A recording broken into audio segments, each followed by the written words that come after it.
Hello friends, city story में आपका स्वागत है। आज हम आपके लिए लेकर आए हैं एक हज़ारों में मेरी बहना है इमोशनल कहानी। बहना के प्यार की कहानी। चलिए फ्रेंड्स शुरू करते हैं। बहन की शादी को 15 साल हो चुके थे। उसका ससुराल पड़ोस के गांव में था, लेकिन मैं अब तक कभी उसके घर नहीं गया था। लेकिन वह कभी कभार सबसे मिलने घर आती थी। एक दिन मेरी पत्नी ने मुझसे कहा कि तुम्हारी बहन जब भी आती है तो उसके बच्चे पूरे घर पर कब्जा कर लेते हैं और बहुत परेशान करते हैं। पूरे घर में सामान फैला देते हैं। खर्चा तो 3 गुना बढ़ जाता है। तुम्हारी माँ तो चोरी चुपके से उसे साबुन, वॉशिंग पाउडर, चावल और दाल ये सब चीज़ें देती रहती है। यह सब सुनकर मुझे बहुत गुस्सा आया। मैं मुश्किल से घर का खर्च चला पाता हूँ और मेरी माँ मेरी बहन को सब कुछ दे देती है। एक बार बहन घर आई थी, तभी उसके बेटे ने टीवी का रिमोट भी तोड़ दिया। मुझे गुस्सा आ गया और मैंने अपनी माँ से कहा कि दीदी को ऐसे बार बार घर नहीं आना चाहिए, बस दिवाली पर ही आया करें, और जो तुम झोला भर के सामान देती हो वह भी बंद कर दो। माँ ने कुछ नहीं कहा, पर बहन ने ये सब सुन लिया था, लेकिन वह भी कुछ नहीं बोली। 5 बज चुके थे। उसने अपने बेटे को तैयार किया और कहा, भाभी मुझे बस स्टॉप तक छोड़ दो।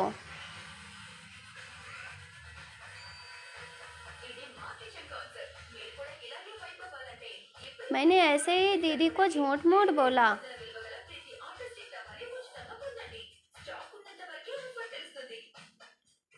दीदी को झूठ मूठ का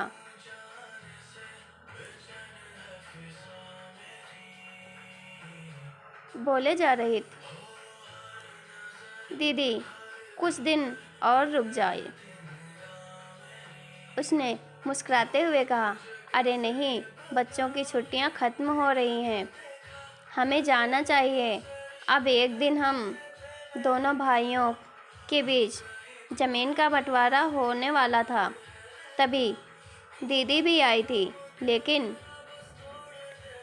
मैंने उनसे सीधे कह दिया कि मैं अपने हिस्से से कुछ नहीं दूंगा।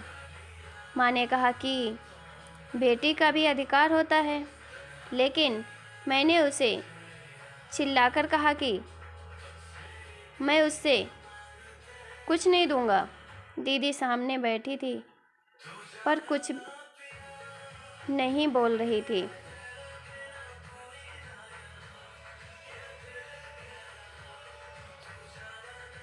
अलग होने के कुछ दिनों बाद मेरे बड़े बेटे को टीवी की बीमारी हो गई। मेरे पास उसके इलाज के लिए बिल्कुल पैसे नहीं थे। मैं बहुत तनाव में था। ऐसे ही एक दिन मेरी बहन घर आई और मेरे पास बैठ गई। उसने अपना हाथ मेरे सिर पर फेरा और कहा कि तुम तनाव में हो क्या?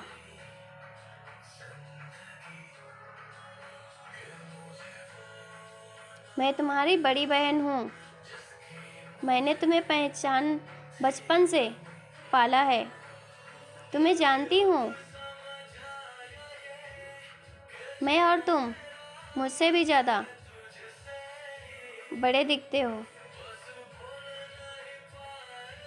उसने अपने हाथों से सोने की चूड़ियाँ निकाली और मेरे हाथों में दे दी।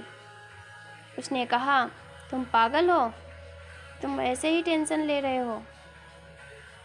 ये चूड़ियाँ लो और अपने बच्चे का इलाज करो।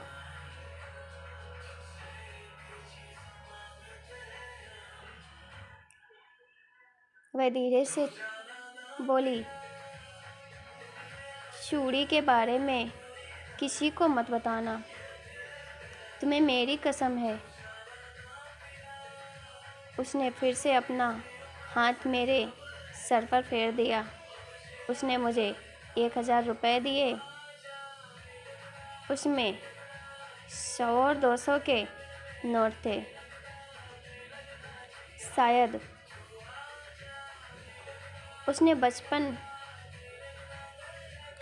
शायद उसने बचत करके जमा किए होंगे।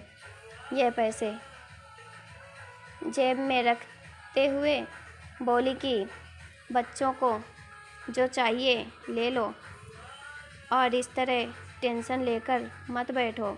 चलो, मुझे अभी जाना है। बच्चे स्कूल गए थे, इसलिए सोचा जल्दी जाकर भाई को मिलकर आऊं, इसलिए आ गई।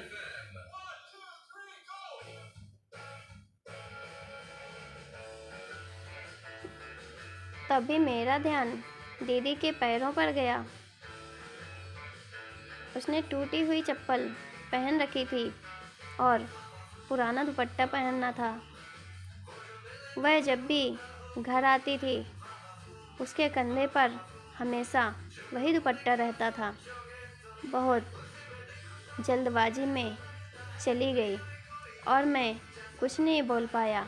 हाथों में वह चूड़ियाँ लिए मैं ज़ोर ज़ोर से रो रहा था। हम भाई कितने स्वार्थी होते हैं, न पल भर में बहन को पराया कर देते हैं और बहनें अपने भाई का ज़रा सा भी दर्द बर्दाश्त नहीं कर पाती। उसके घर में वह कई समस्याओं का सामना करती है। दोस्तों, हमें थोड़ा समय देकर और अपनी बहन से हालचाल पूछना चाहिए। बस एक पल के लिए मुस्कुराएंगे, उतना काफ़ी है। उन्हें हमसे और कुछ नहीं चाहिए होता है। यह सच है। किसी ने कहा है कि एक बहन दूसरी माँ होती है।